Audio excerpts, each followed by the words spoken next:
work choices, it's 10 years ago now, and it still dogs everyone. The government announces a Productivity Commission inquiry into workplace relations, and everyone goes, work choices. And so you think, oh God, not again. So, I mean, I'm personally, not up for another, 2-year debate about all this stuff. It's so boring, and it probably gets nowhere. I mean, is the government really going to go to the next election promising another work choices type of industrial relations reform, flexibility, reducing wages, getting rid of the no disadvantage test, unfair dismissal, blah, blah. I don't think they're going to do it. Which is why I'm saying, listen, why don't we just focus on what's possible, which is prices. The problem with penalties, which is what it comes down to, what the argument comes down to, the problem with weekend penalties is the fact that the people who have to pay the penalty wages don't get to charge higher prices at the same time. So let's focus on the prices. So this is something that already is allowed in the hospitality space, but not in retail, correct? That's right. And restaurants have been focusing on that for a while. They've realised that they're not going to get rid of weekend penalties, so let's just focus on putting a surcharge on the weekend. Okay, that seems to work. They got dispensation from the ACCC to not have special menus printed and have special kind of columns on their menus and have different blackboards and stuff. So it just made it a bit easier for them.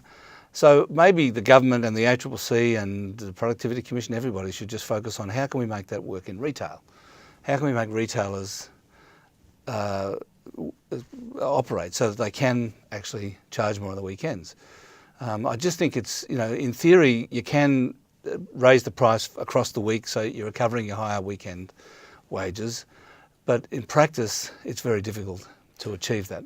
Right. So I was fascinated by this concept of charging a weekend surcharge because you see it on public holidays in some restaurants and cafes. But do you think this is something that a lot of people are doing? Do you see it around the traps? I don't see it, no. But I just think that there needs to be some focus on that. If otherwise, we're just going to keep going on about penalty rates. And, I just can't see that happening. I mean, I think that, it is crazy to charge, to pay double time on the weekends to some extent. Although I can see the argument where people who are working in shops and retail, they want to do their shopping on the weekends as well. I mean, everyone wants to shop on the weekends, including those who are serving, right? That's the problem.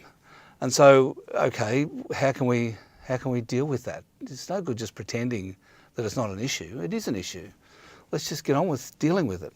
So the problem with dealing with it, as you suggested, is that any time coalition government tries to deal with industrial relations, they get work choices thrown back at them. What was so poisonous about that approach that it's still haunting them to this day? Oh, well, it was the proposition that they were trying to take away stuff. You can't, you can never really be seen to be taking away. And I think the problem, really the political problem with work choices is the coalition tried to do two things at once. One is they tried to get rid of the no disadvantage test in awards, and they tried to remove unions from the system. They tried to have a new system whereby you could certify non-union agreements through a different authority than the Industrial Relations Commission. And, I think that they could possibly have got away with one of those things at a time. They could have, I think, possibly got rid of the unions if they'd legislated to preserve everyone's conditions and wages where they were, that they left the no disadvantage test. They possibly could have cut unions out of the system, or they possibly could have got rid of the no disadvantage test if unions were left in to protect workers' wages and conditions. But doing both, I think, was clearly a no-go, and it lost them the election in a landslide. John Howard lost his seat. It was a disaster. And 10 years later, we're still on about it.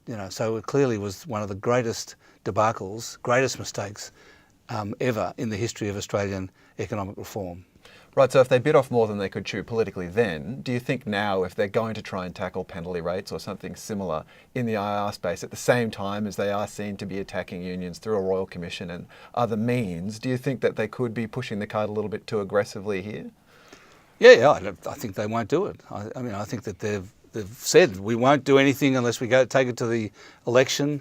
Are they really going to go to the election with a thing that says, vote for us and you'll get paid less? I don't think so. That's a crazy idea. I mean, look, I think in theory, a system whereby you're operating 24 hours, 7 days a week, everyone gets paid the same, whether they're working on Sunday or in the middle of the night or whatever, in theory, that's fine. But we have a system at the moment which is not only no disadvantage, it was replaced by Labor with a better off overall test. So any change to any award has to leave people better off.